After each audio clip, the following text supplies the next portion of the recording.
Hey, avant de continuer, si vous êtes nouveau, sachez qu'on fait des vidéos sur les statistiques et la programmation. Si vous aimez le contenu, n'hésitez pas à liker et à vous abonner. Ça aide la chaîne à grandir et ça nous encourage beaucoup. On reprend la vidéo.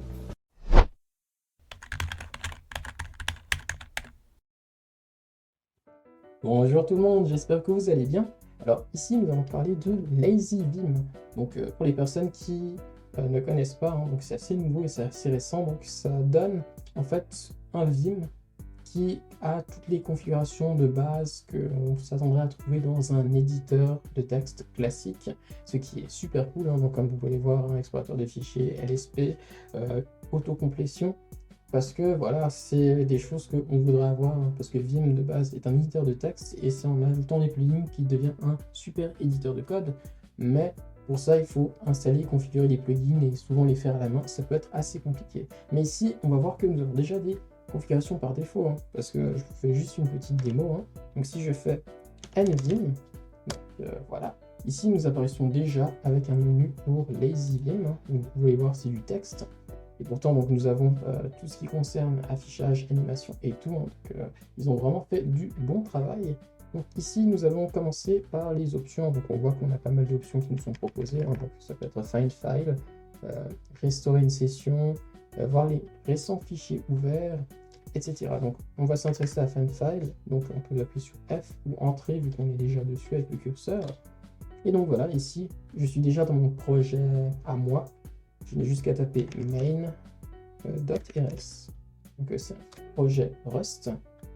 Et voilà, nous sommes déjà dedans. Donc comme vous voyez, on peut avoir un explorateur de fichiers qui nous permet de chercher à l'intérieur de la base de code. Ici, je peux justement regarder dans ce qui m'intéresse. C'est dans main, il y a aussi knowledge. Donc si je tape parser, il va juste filtrer les fichiers qui m'intéressent. Et ici, on peut voir le contenu qu'il y a dedans. Donc voilà, c'est cool. On peut tout autant aussi, comme on a vu, ouvrir l'explorateur de fichiers. On peut aussi, comme par exemple, split de l'écran et donc, comme par exemple, chercher un autre truc. Comme par exemple, je crois que j'avais quelque chose pour les importeurs ici, pour importer. Donc, on peut fermer.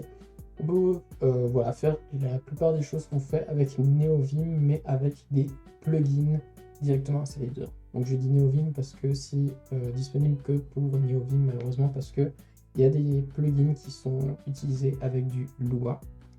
Donc nous avons aussi comme par exemple l'option de commande qui ressemble plus à un commande prompt qu'on verrait dans les autres éditeurs, et donc on peut faire des commandes comme dans Vim. Donc c'est juste echo 1 plus 2, non 1 plus 1, donc ça va donner 2, donc il nous retourne le message. Ce que j'ai trouvé aussi cool dedans, c'est que lorsque on essaye avec le point d'exclamation, il nous affiche directement avec un filtre. Bon, j'ai un souci parce que lorsque j'essaie de filtrer une ligne, des lignes, bizarrement, il y a un souci. Donc je crois que c'est plutôt par rapport à mon système de fichiers. Mais si je fais comme par exemple un classique ls, il va m'afficher le résultat de ls avec new shell. Donc c'est mon shell par défaut, donc c'est pour ça que ça s'affiche sous la forme d'un tableau. Donc comme vous le voyez, il y a énormément de fonctionnalités avec nvim. Et ces fonctionnalités peuvent se trouver aussi, notamment comme par exemple, lorsque j'appuie sur la touche leader, donc espace, espace comme ça, voilà, donc on se retrouve à l'intérieur d'un outil qui nous affiche en fait les éléments ou les choses qu'on peut faire. Donc comme par exemple, si je veux splitter l'écran, comme vous l'avez vu, il faut juste utiliser la barre verticale, donc appuyer sur barre verticale et il va me splitter l'écran. Donc ça nous permet aussi de pouvoir explorer les fonctionnalités que nous avons. Donc notamment ici on peut avoir un éditeur Lazy, donc là c'est lazy.nvim, ça c'est un plugin, pas comme LazyVim, et qui lui nous permet en fait de pouvoir gérer toutes nos installations et tous les plugins que nous avons mis en place. Par exemple, on peut voir qu'il y a des updates available, et donc on peut appuyer je crois sur update si je ne me trompe pas, pour pouvoir updater le fichier. Donc vous voyez qu'on a pas mal de fonctionnalités. On a, comme on a vu aussi, des choses comme fn, donc ça c'est pour déclarer une fonction en Rust. Et donc si j'appuie sur entrée, donc j'ai un snippet qui me permet de déclarer une fonction my function. Et ensuite ici nous avons arg, ici on va mettre un string, donc une chaîne de caractères. Et voilà. Donc ici, je n'ai pas mis en place le LSP, mais vous comprenez très vite. Donc nous pouvons faire pas mal de choses dedans. On pourrait même voir justement les fichiers de configuration. Celui-ci est actuellement vide. Donc si je vais racine.config, ensuite nvim, nvim comme ça, que j'ouvre comme par exemple dans le init.lua. Ici, il n'importe seulement que les configs de LazyVim. Donc tout le reste, on va pouvoir le développer à notre sauce et la façon dont on veut. Donc c'est la beauté. Voilà, c'est bon. Donc ça, c'est la beauté de LazyVim. Et c'est pour ça que on va voir comment on l'installe. Alors, pour ce faire, on peut juste regarder quelques informations. Donc, c'est vrai que je n'ai pas parlé du features, justement, c'est juste pour avoir un full-fledged IDE. Donc, ça veut dire vraiment quelque chose de très similaire et de très comparable à ce qu'on pourrait avoir pour éditer du code efficacement. Avec quelques plugins et des éléments super sympas. Donc, c'est ultra rapide, hein, vous pouvez glisser sur un ordinateur assez lent et pourtant il marche très bien, donc vraiment transportable partout. Aussi pas mal des options par défaut qui sont cool.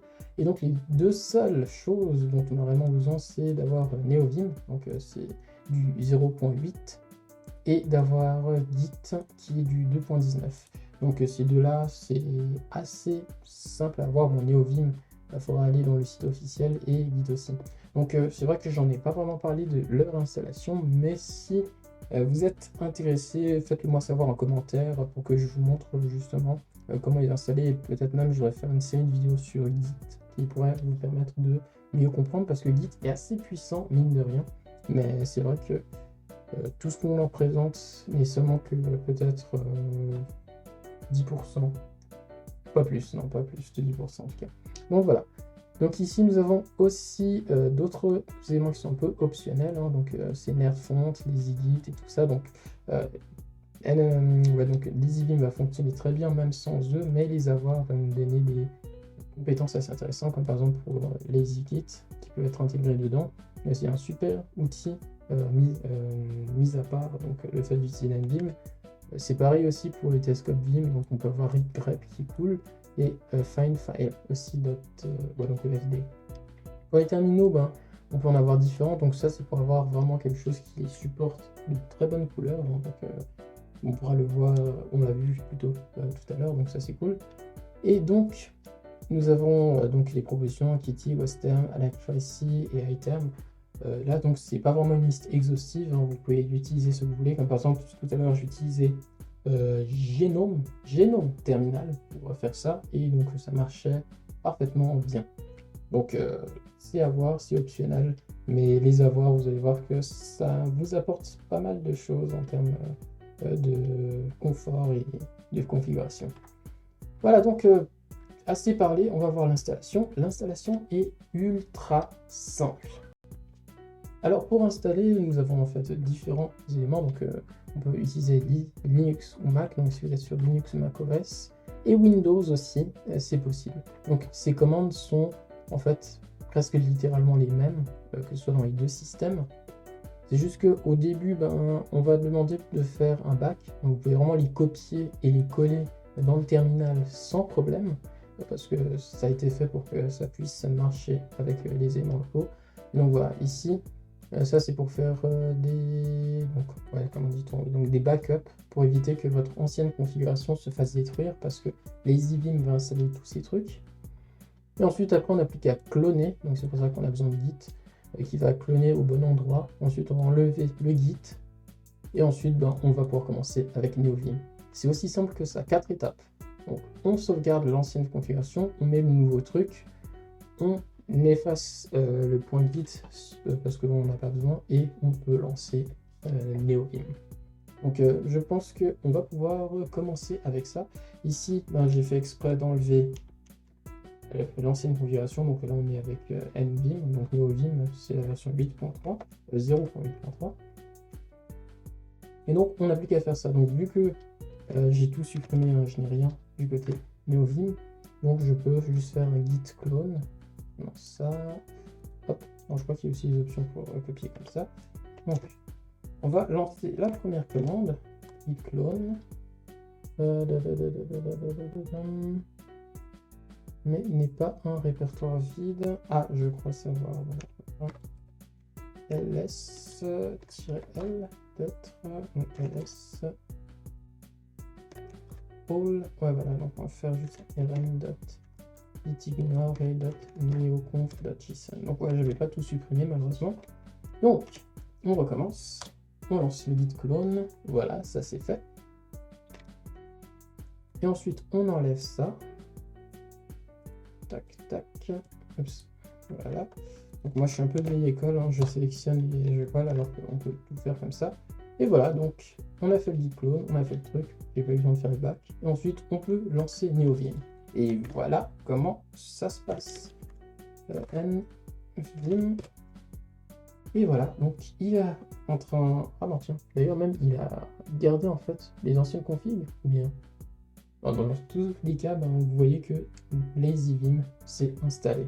Donc je pense que la première fois que vous l'installerez, vous aurez peut-être plein de choses qui sont en train de se configurer et de se mettre en place. Ça c'est normal parce que ça met les plugins qu'il faut. Donc voilà, nous avons directement LazyVim qui est accessible à tous sans problème. Donc vous voyez, c'est assez simple à mettre en place, à débuter et à démarrer. Donc franchement, je vous le recommande. C'est extrêmement rapide, extrêmement simple pour commencer. Et donc, si vous avez envie d'aller plus loin, donc il y a toujours la porte qui est ouverte avec LazyVim. C'est ce que je trouve assez super. Il y a aussi d'autres alternatives à Vim, notamment SpaceVim. Il y a aussi d'autres alternatives à Vim, comme par exemple, nous avons SpaceVim. Voilà, donc ici, si nous entrons dans le Home, voilà, nous avons SpaceVim. Donc ça, c'est l'un des premiers qui est sorti. Au niveau de son installation, de sa configuration, c'est à peu près la même chose que LazyVim, mais c'est, je pense, quand même un petit peu plus difficile à mettre en place. Mais au moins, celui-là, il peut être utilisé avec NeoVim et Vim aussi. Donc les deux sont tout autant possibles. Donc ce que j'ai aussi bien aimé, c'est que dans le Quick Start Guide, il explique comment passer les choses, mais aussi comment faire en sorte à ce qu'on puisse faire un IDE avec tous ces éléments-là. Donc comme par exemple, si on veut faire un IDE avec Rust, là en fait, ici, il nous présente comment on le fait. Donc ça aussi, c'est une alternative qui est super bien. Après SpaceVim, nous avons aussi autre chose. Donc nous avons ce qui concerne LunarVim, donc qui est aussi une implémentation. Donc c'est un peu plus comme LazyVim, parce que bon, voilà, il utilise seulement NeoVim, ou c'est utilisable seulement par les utilisateurs de NeoVim. Donc comme vous le voyez, nous avons un éditeur qui est de la même sorte, mais il y a plus de plugins et plus d'installations. Et donc on nous présente aussi comment faire pour utiliser le langage pour certains trucs, comme par exemple pour Rust, il suffit juste d'installer ça, et utiliser Rust Analyzer. Donc ça c'est ultra cool. Juste le souci, c'est que comme par exemple en termes d'installation, ça demande un peu plus. Outre NeoVim, il faudra aussi quand même avoir Git, Make, Pip, Python, NPM, Node, Cargo. Et ici on parle pas encore des autres choses qui pourraient le rendre joli comme Nerfont et tout. Donc ouais. On va aussi, je pense, avoir des permissions, on dirait. Pour Windows, il faudra plutôt avoir PowerShell plus 7. Donc voilà, ça demande quand même un peu plus de choses pour mettre en place, mais c'est aussi une solution assez cool. Toujours pour rester dans le même thème, en fait, nous avons aussi, comme par exemple, outre LunarVim, nous avons aussi AstroVim, qui a aussi le même type de base. Peut-être le mieux serait plutôt d'aller dans leur page, voilà.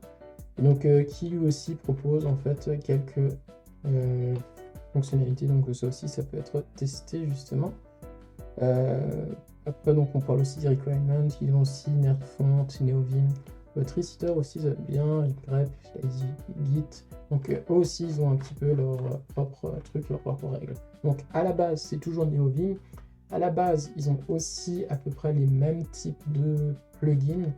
Mais donc c'est un petit peu chacun son école et chacun un peu sa philosophie, chacun les choses qu'il pense qui devraient être par défaut dans un IDE.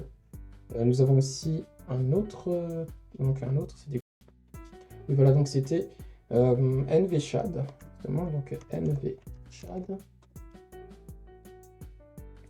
Il y a aussi une autre version donc, qui a aussi ses propres fonctionnalités et configurations sur la façon d'être mis en place et être installé. Donc celui-là, je ne l'ai pas essayé, donc, mais Askip, il est vraiment sympa et efficace. Mais évidemment, vous pouvez aussi les avoir sur Docker si vous voulez seulement les essayer sans les installer. Donc pour les utilisateurs de Docker, ben, vous avez aussi cette possibilité. Donc voilà, ça c'est ce qui concerne l'ensemble des choses. Donc vous pouvez très bien ne pas seulement avoir que Vim ou NeoVim, mais vous pouvez aussi, donc si vous voulez avoir directement tout ce qu'il vous faut pour une implémentation. Ah bah tiens, on dirait que ça c'est comme Sublime, mais si vous voulez avoir directement une implémentation d'un IDE ou d'un éditeur de texte extrêmement puissant, sans avoir à faire 250 configurations, donc je vous recommande d'utiliser ces différentes solutions. Donc, je vous recommande surtout LazyVim parce que c'est le plus facile et le plus intuitif. Les autres aussi ont leur facilité, leur difficulté, leur philosophie, etc. Et voilà. Après, il y a toujours la possibilité d'utiliser Vim sur votre éditeur préféré. Donc, pour les utilisateurs de VS Code, je crois que vous connaissez les plugins. Les utilisateurs aussi de la suite des mêmes applications que IntelliJ. Donc, vous pouvez aussi avoir des choses dans le genre. Mais donc, ça dépend du contrôle que votre éditeur vous donne par rapport à l'outil en question. Donc voilà, je m'arrête ici pour ma part parce que je pense que j'ai encore une fois beaucoup parlé. On espère se revoir dans les autres vidéos. Si vous avez peut-être des questions, vous avez envie qu'on parle un peu plus sur les EVIM, ses fonctionnalités et autres, ben, ça pourrait être intéressant de faire des vidéos dessus, mais bon, c'est seulement si vous en avez besoin. Donc voilà, n'hésitez pas à le signaler dans la section commentaires. Et sinon, ben, on se voit pour une prochaine vidéo. À bientôt!